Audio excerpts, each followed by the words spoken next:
Hoy es viernes 6 de septiembre de 2024. Continuando con nuestro ejercicio diario académico de análisis histórico político del conflicto armado en Colombia con su memoria histórica aún no contada, arribamos a una sección ya muy importante, 618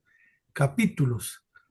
Y para el efecto, volvemos a la época de la violencia tripartidista con el fin de analizar tanto la muerte del bandolero Manuel Guzmán, alias El Conejo, en el área rural de Santa Isabel, Tolima, en julio de 1963, como las connotaciones y circunstancias aleatorias y aledañas que estaban ocurriendo en ese momento en Colombia para tener un contexto mucho más claro y seguir profundizando en las raíces de la actual violencia y al mismo tiempo profundizando en el conocimiento exacto de dónde está el problema, dónde estuvo el problema, cuál fue el verdadero trasiego de esa época tan aciaga y tan violenta, y de paso, pues para desmentir a todos los oportunistas y los todos que sin haber estudiado el problema o con ideologizaciones sesgadas, lo describen de manera acomodaticia. Adelante, mi coronel. Mi coronel, ¿podríamos contextualizar la convulsión política y pugnacidad entre Nikita Khrushchev de la Unión Soviética y Mao Zedong de la China a inicios de la década de 1960 y cómo se materializó esa ruptura político-ideológica del comunismo en su más alta esfera, en los países tercermundistas, para nuestro caso concreto en Colombia, con especial énfasis en los territorios previstos por los comunistas criollos para promover la toma revolucionaria armada del poder político central? Mi coronel, ayer hablamos un poco de esto y hoy lo queremos complementar de dónde está el origen. El origen comenzó la intención que tenía Stalin de doblegar a China y de someterla como un territorio subalterno.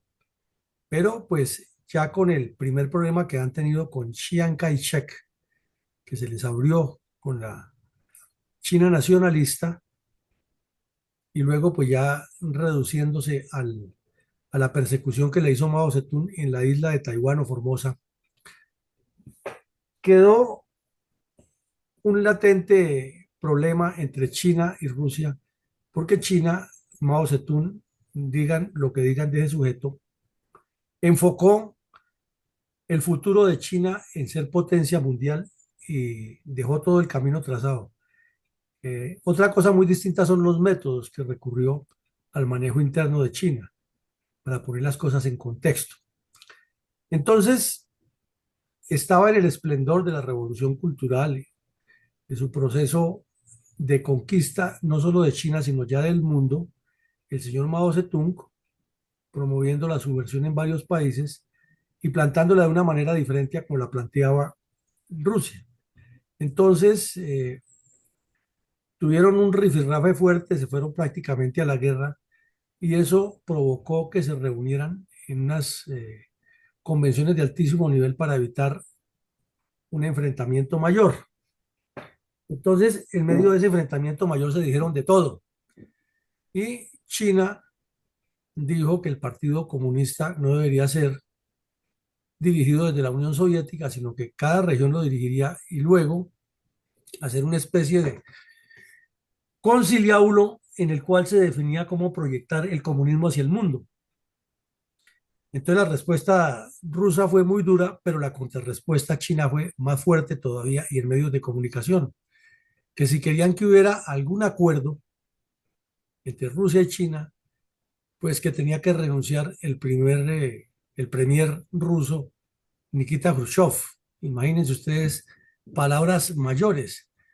Y luego pues volvieron a la misma tema de que el uno calumniaba al otro, que la carta 20, que la 21, que la 22, que iba en este sentido, que el Partido Comunista, y se enfrascaron en temas ideológicos y en cierta manera programáticos. Y decían ellos que mientras el capitalismo estaba en ruinas, lo cual no era cierto, pero esa era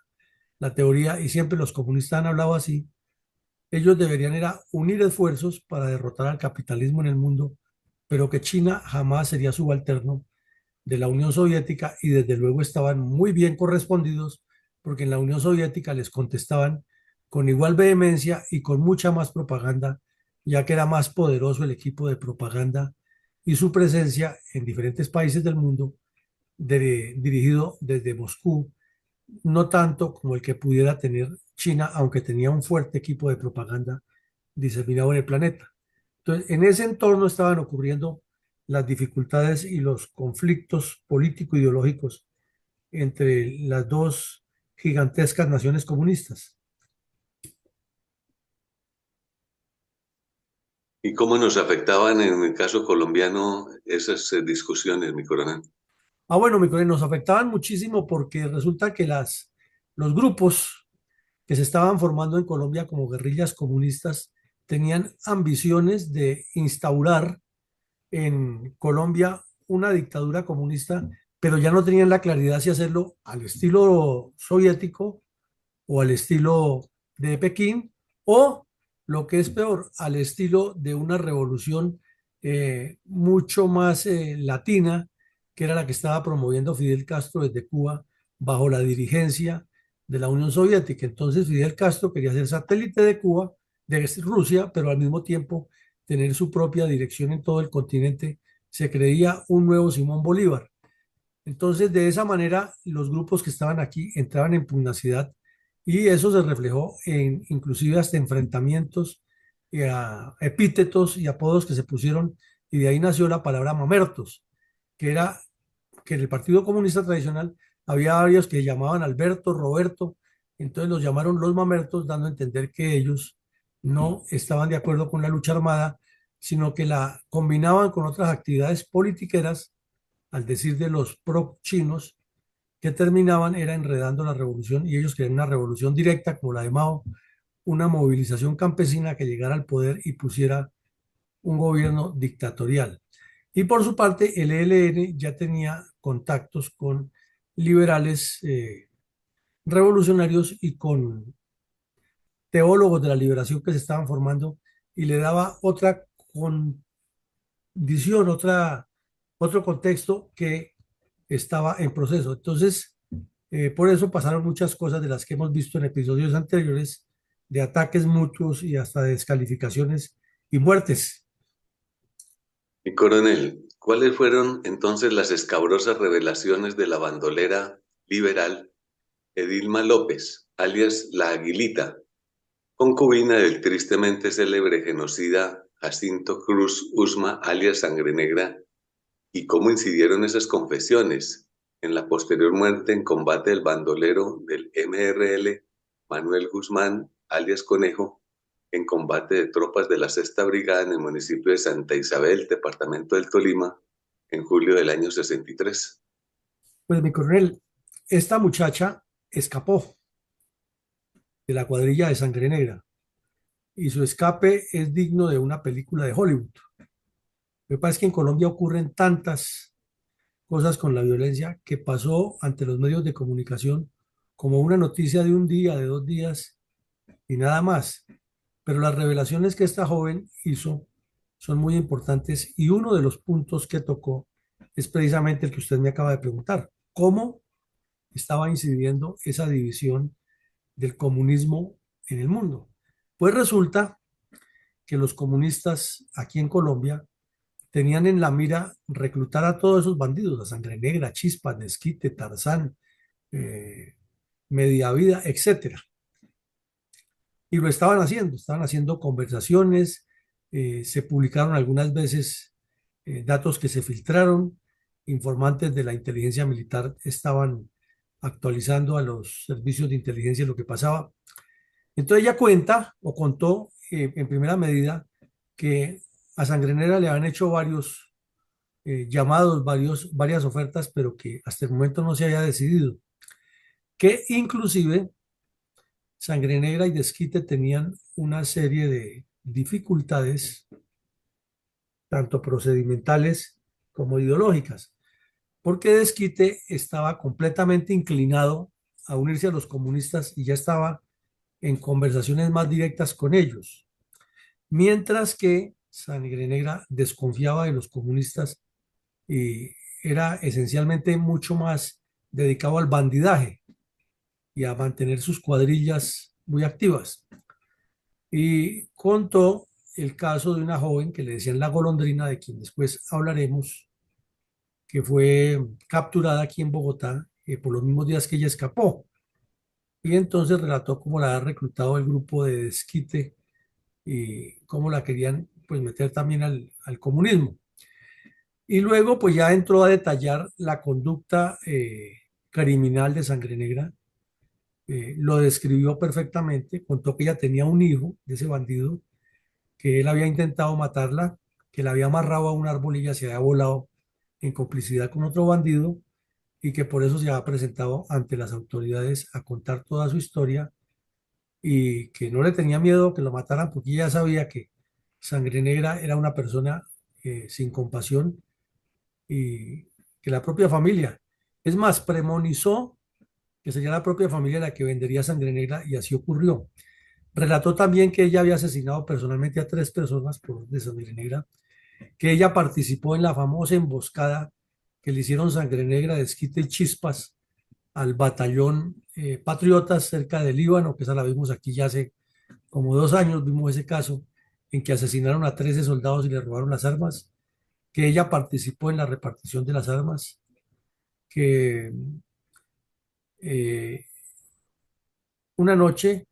ella metió la mano debajo de la almohada donde Sangre Negra tenía el revólver y por eso fue que él desconfió que pensaba matarlo y le ordenó amarrarla y ahí fue cuando decidió escaparse. Y contó también pues muchos procedimientos como actuaba este bandido y complicidades que tenía con algunos dirigentes políticos eh, y que estaba dispuesta a pagar lo que fuera en la cárcel con tal de que le permitieran criar a su hijo y recuperarse, cosa que creemos muy difícil que una persona que ya estuviera metida en ese mundo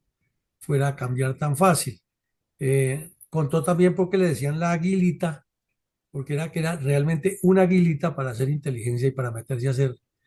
lo que mandaban y aprovechaba su belleza física para eh, engañar a los agentes de policía y llevarlos a trampas que luego los asesinaban. O sea, fue una confesión bastante amplia y dio un amplio espectro, un escenario muy claro de cómo era el teatro de acción de este bandido y cómo funcionaban sus cuadrillas. ¿Cuál fue uno de los tangibles resultados de las operaciones militares y policiales en la Cordillera Central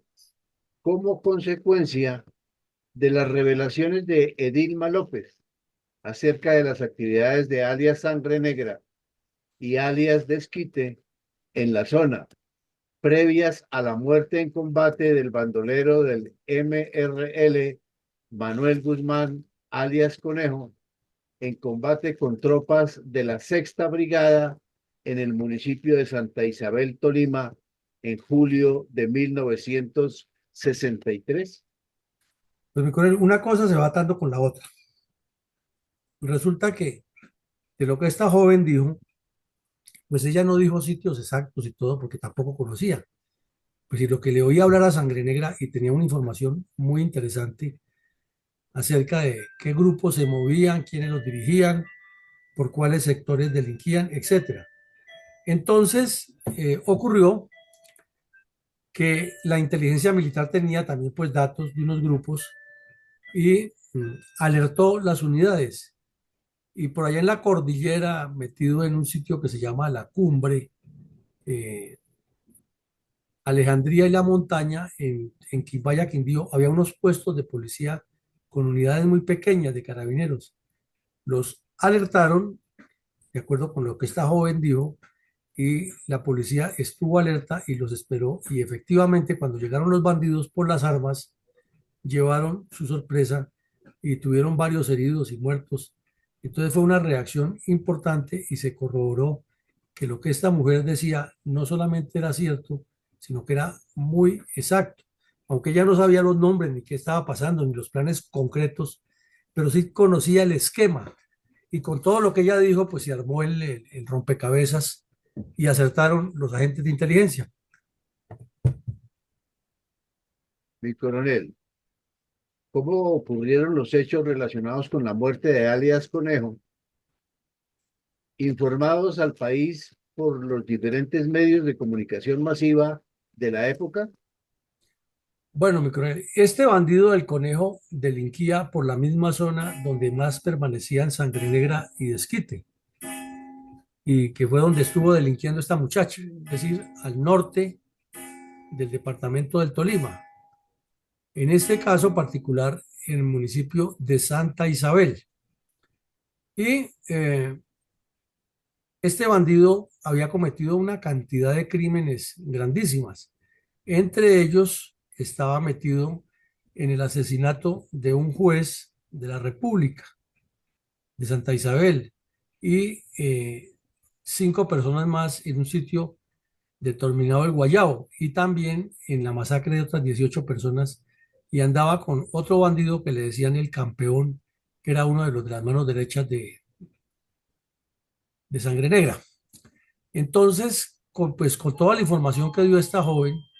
se armó el mapa de acción en la región y era inminente que habría contacto con estos grupos porque ya no solamente era buscándolos en áreas generales, sino era buscándolos en sectores específicos y con puntos de cruce o de llegada. Entonces las tropas, iniciando ese registro en un sitio que se llama Mirolindo, del corregimiento de San Rafael, en el municipio de Santa Isabel, tuvieron un combate con uno de esos grupos y en medio del combate cayó este bandido de tal Conejo. Llevaba una carabina M1, un revólver, una granada y municiones de varios calibres, más algunos documentos. Los otros alcanzaron a escapar, pero pues fue algo eh, muy contundente y fue consecuencia de las revelaciones que una semana antes le diera la mujer de Sangre Negra a los medios de comunicación. Total que fue un momento interesante, fue un éxito operacional basado en un excelente trabajo de inteligencia. Mi coronel, ¿qué otros hechos de violencia y terror tripartidista estaban ocurriendo simultáneamente en el Tolima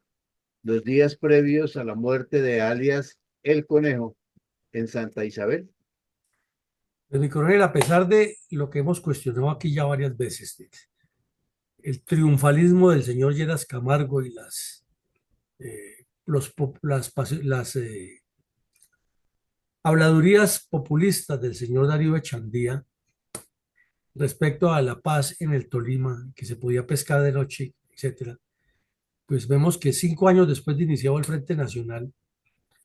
la violencia en ese departamento hacía que se navegara sobre sangre.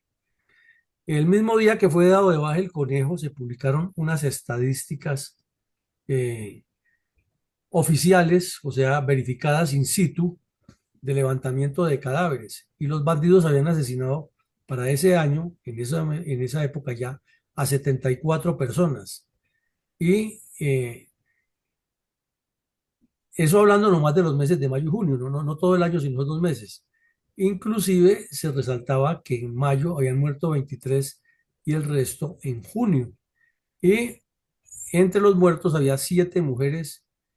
4 soldados y 2 suboficiales del ejército y 2 agentes de policía. Entonces vemos el nivel de la barbarie. Y lo mismo en Natagaima y en Espinal, otros bandidos habían asesinado a unas personas, entre ellos un niño de 13 años. Se publicó también el escándalo de un bandolero muerto con otro ahí en el mismo sitio donde ocurrió la emboscada del batallón Patriotas en el Líbano, en la vereda del Taurete, cerca de la escuela, donde 2 bandidos de la cuadrilla de Jacinto Cruz Usma, Sangre Negra,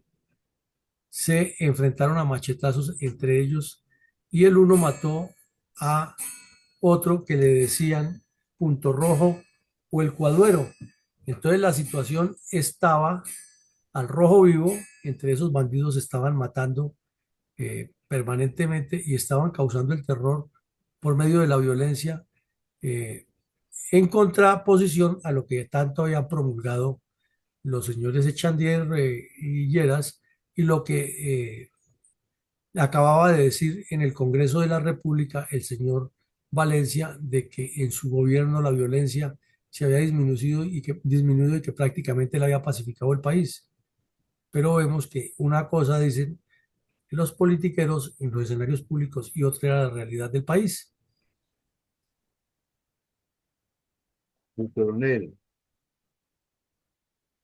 ¿qué ocurría entre tanto en la costa Caribe, a donde los bandoleros tripartidistas también pretendían abrir zonas de violencia?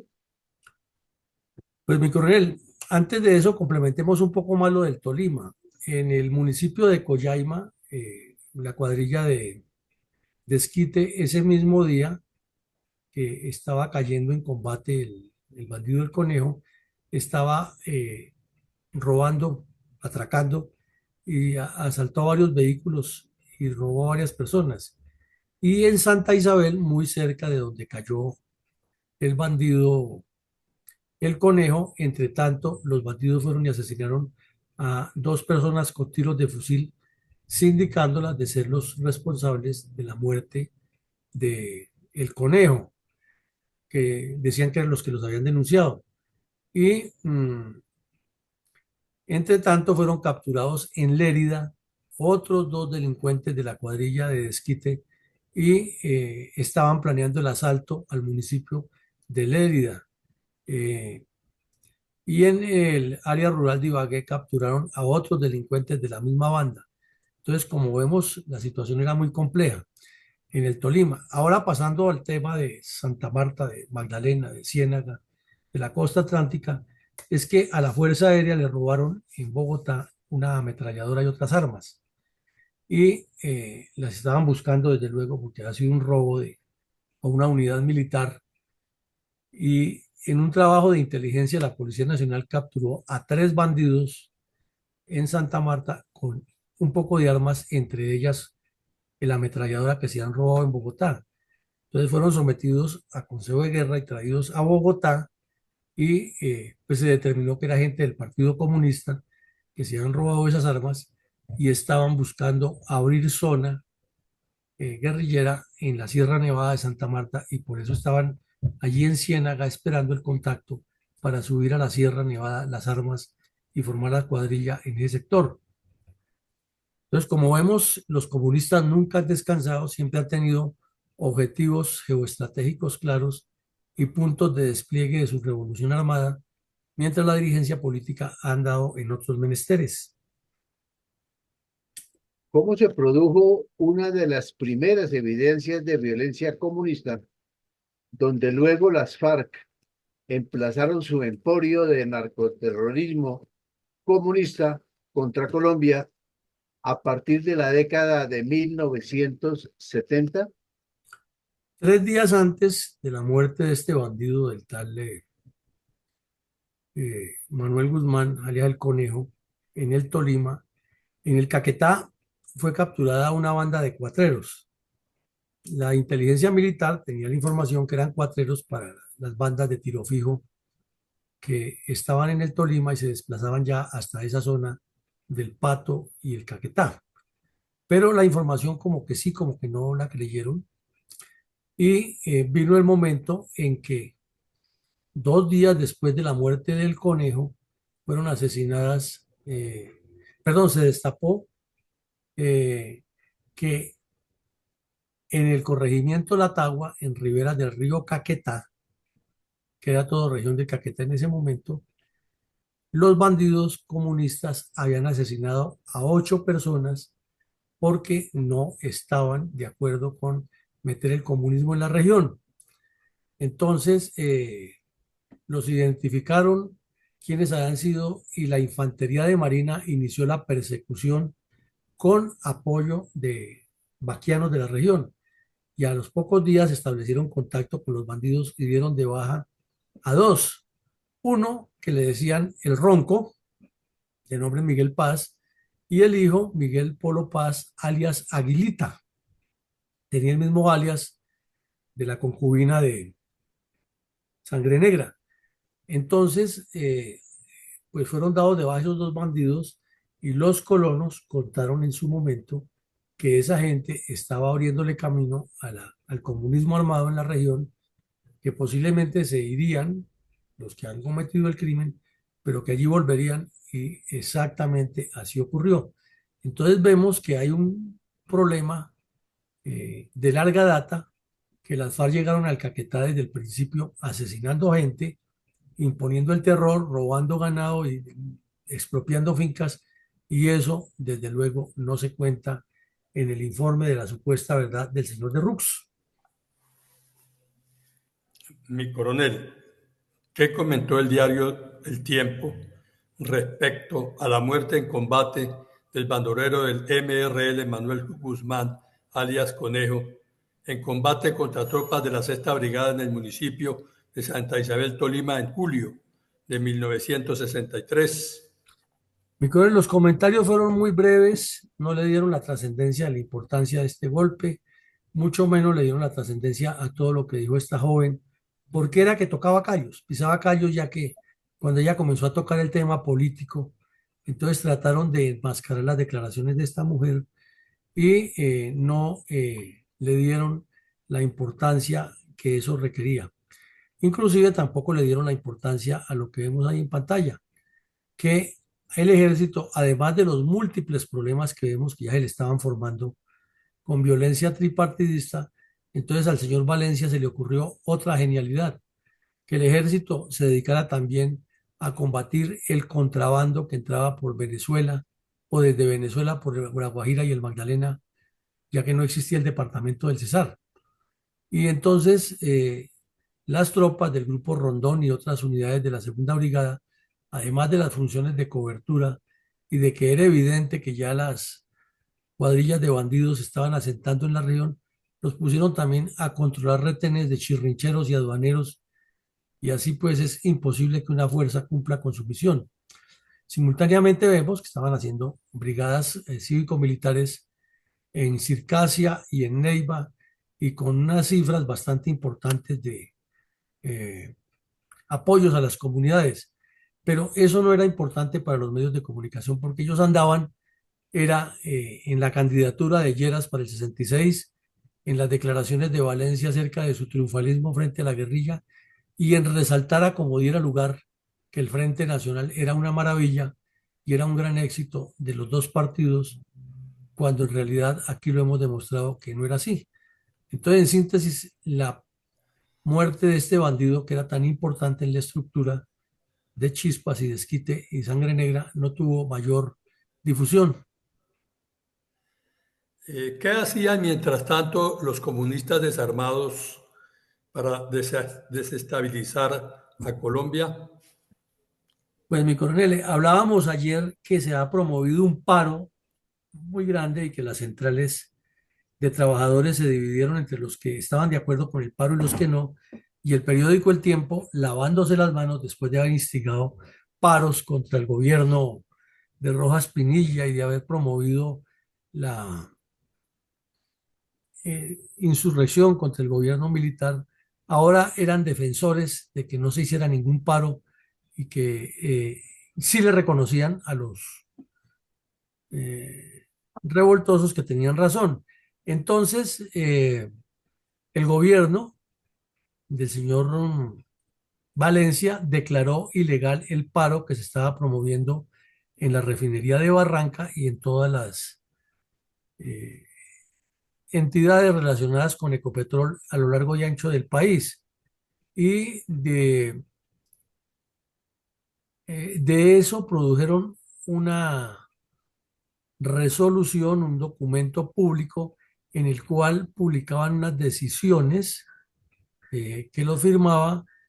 eh, los dirigentes o lo firmaban los representantes del gobierno dándole instrucciones al ministro de Minas y Energía y al presidente de Ecopetrol de la manera de actuar. A su misma vez le daban advertencias a quienes promovían el paro de que serían judicializados y eso se convirtió en un largo intercambio de cartas porque también intervinieron el rector de la Universidad Industrial de Santander y otras personalidades en que el uno le decía al uno una cosa y el otro otra, pero se notaba a leguas que de por medio estaba la mano del comunismo tratando de desestabilizar el país y de evitar el éxito del Plan Lazo y que el bandolerismo se desapareciera, porque eso era una fuente que tenía el comunismo para nutrir sus cuadrillas y avanzar rápidamente en el proyecto armado. Entonces vemos que hay elementos políticos, elementos jurídicos y toda una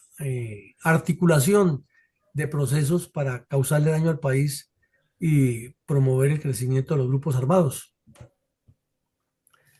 Mi coronel, ¿y qué estaba sucediendo entre tanto en el Quindío en torno a la violencia tripartidista? Pues mi coronel, en el Quindío seguía la violencia en un mare magnum de enfrentamientos, de crecimiento de cuadrillas que pertenecían a los antiguos integrantes del MRL, de formación de nuevos grupos. Era muy famosa en la ciudad de Armenia una esquina que llamaban la calle del Bostezo, donde llegaban todos las personas que buscaban trabajo en las fincas y ahí los contrataban. Entonces, los que no conseguían contrato o terminaban metidos en actividades criminales, o allí se infiltraban los criminales para reclutar gente y preparar acciones delictivas, ya que el escenario lo permitía por la riqueza cafetera, por la cantidad de recursos que había. Y el gobernador de Caldas y los dirigentes locales haciéndole mucho despliegue publicitario a que todo estaba mejorando, siguiéndole la cuerda al señor Valencia, pero lo que se estaba viviendo en ese sector era distinto y la violencia continuaba igual de crítica en Montenegro, Circasia, Calarcá, etcétera. Teniendo en cuenta la realidad pragmática de los rastros de la interminable violencia política colombiana derivados de la década de 1960, ¿hay esperanzas creíbles de que Petro logre algún acuerdo de paz con los actuales grupos de bandoleros comunistas, incluidos los carteles de narcotraficantes de la FARC, ELN y el Clan del Golfo? Pues mi coronel, como lo hemos venido reiterando a lo largo de todos estos últimos programas, cada vez nos surgen más argumentaciones para concluir que no puede salir nada bueno de aquí, porque es que esta fenomenología de violencia en Colombia es endémica, es característica y en especial es atizada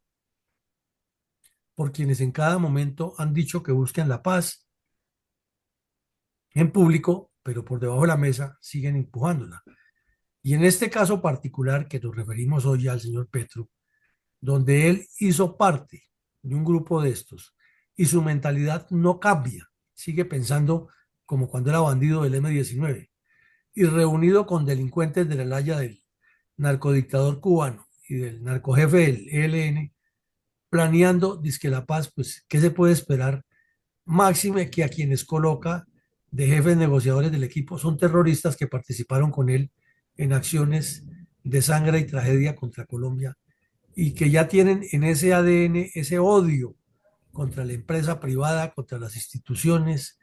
contra la organización social vigente y solo hablan de una constituyente que los eterniza en el poder, de la entronización del comunismo como solución a los problemas y de respaldar a un narcorrégimen como el de Venezuela o el de Cuba. Entonces es inviable e impensable que vaya a salir algo positivo para Colombia de ahí. Visto lo anterior, honremos a las víctimas del terrorismo comunista y de la violencia tripartidista contra los colombianos entonando un minuto de silencio en su memoria.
Mi coronel, ¿usted nos puede presentar algunas reflexiones acerca de las enseñanzas que dejó la muerte en combate del bandolero del MRL Manuel Guzmán, alias Conejo, en combate con tropas de la Sexta Brigada en el municipio de Santa Isabel, Tolima, en julio de 1963? Claro, mi coronel, aquí hay muchas y vamos a mirar una por una. En primera medida, nos deja muy claro este hecho, como ocurrieron en el entorno en que sucedió o sucedieron esos acontecimientos, que ha habido dos ópticas definidas diferentes a la violencia o frente a la violencia. La primera es la de un establecimiento, una dirigencia política que cree que todo lo puede manejar con engañifas y con estratagemas y que nunca esos violentos van a avanzar en la toma del poder. Y ya se les metió Petro y todavía no lo creen. Y por otro lado, el de unos grupos armados ilegales para quienes no existe ninguna validación jurídica que los combata, porque ellos están fuera de esas normas y están conscientes que ese establecimiento, en el afán de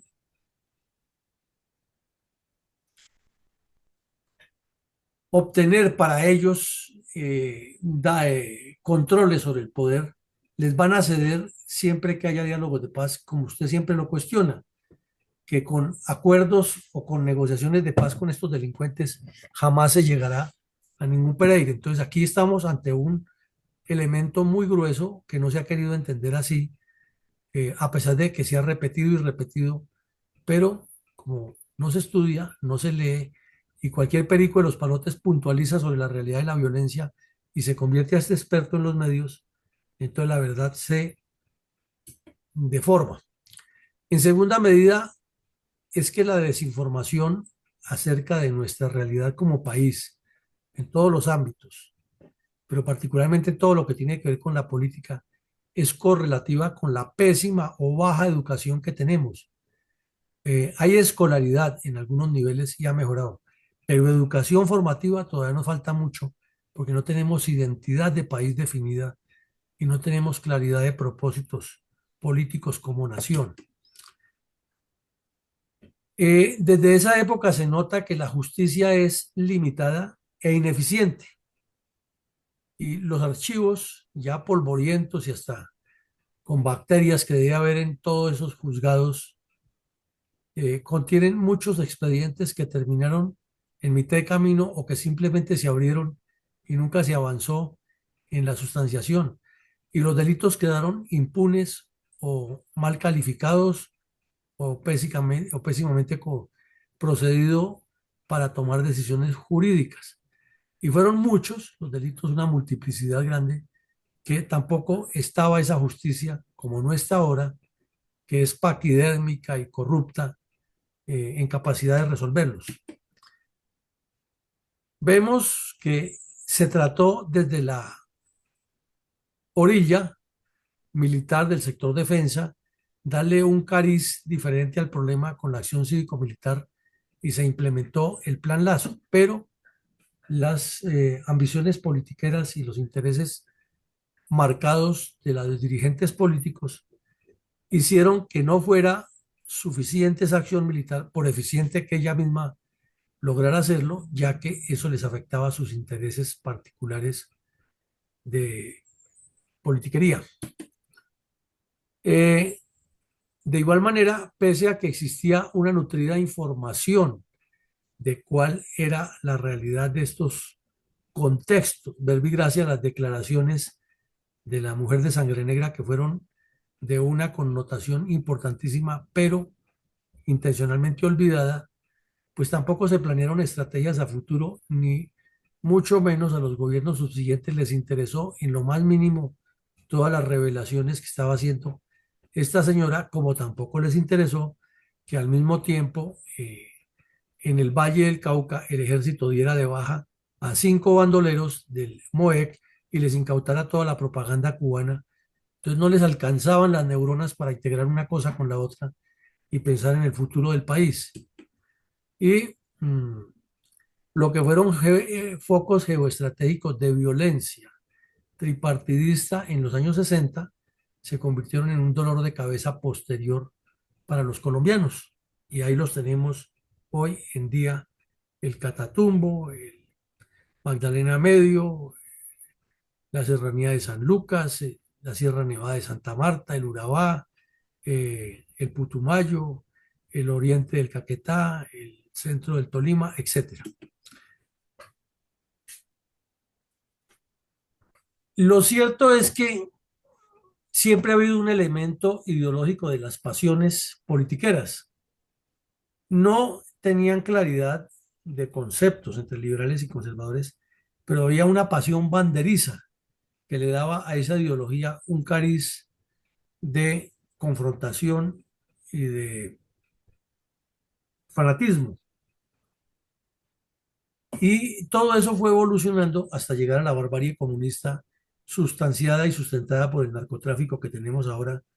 Pero desde luego esa verdad que dice el señor de Rux no lo cuenta así, porque sería clavarse un puñal en él mismo y relatar que él hace parte del problema y que todo ese montaje que hizo con una gran cantidad de pasquines y documentos elaborados por sus conciliábulos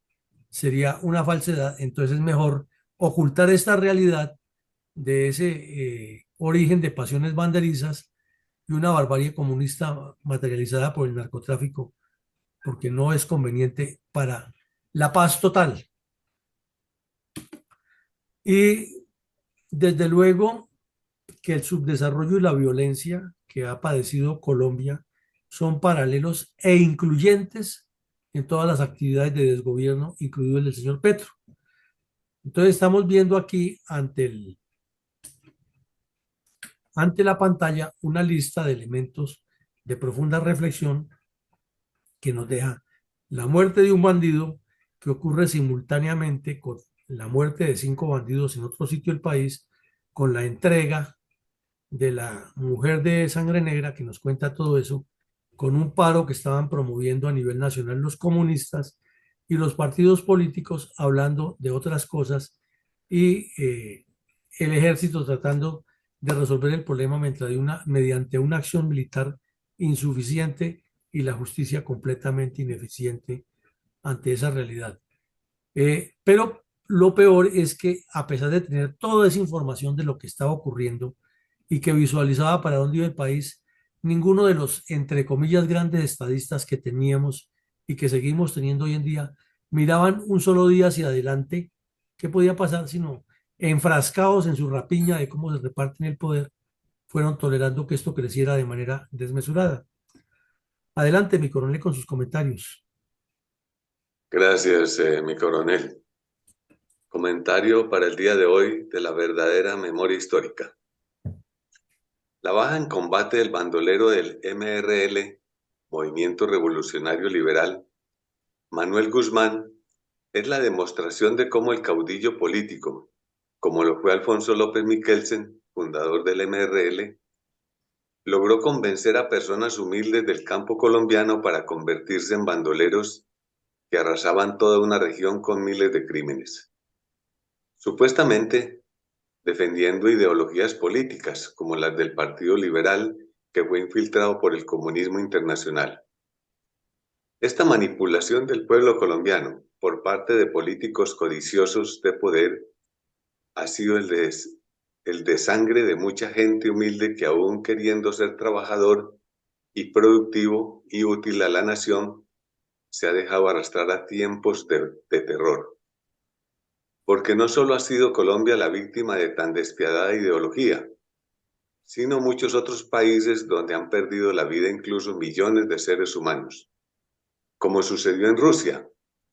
bajo el terror del más grande dictador como lo fue José Stalin, y también los miles de muertos que ocasionó Mao Zedong en China durante la gran represión denominada como la Gran Marcha. Es verdad que los pueblos en ocasiones requieren grandes transformaciones mentales, psicológicas e ideológicas, pero ninguna de ellas puede justificarse con el uso de la violencia y mucho menos el sacrificio de seres humanos para imponerles a la fuerza sus ideas comunistas.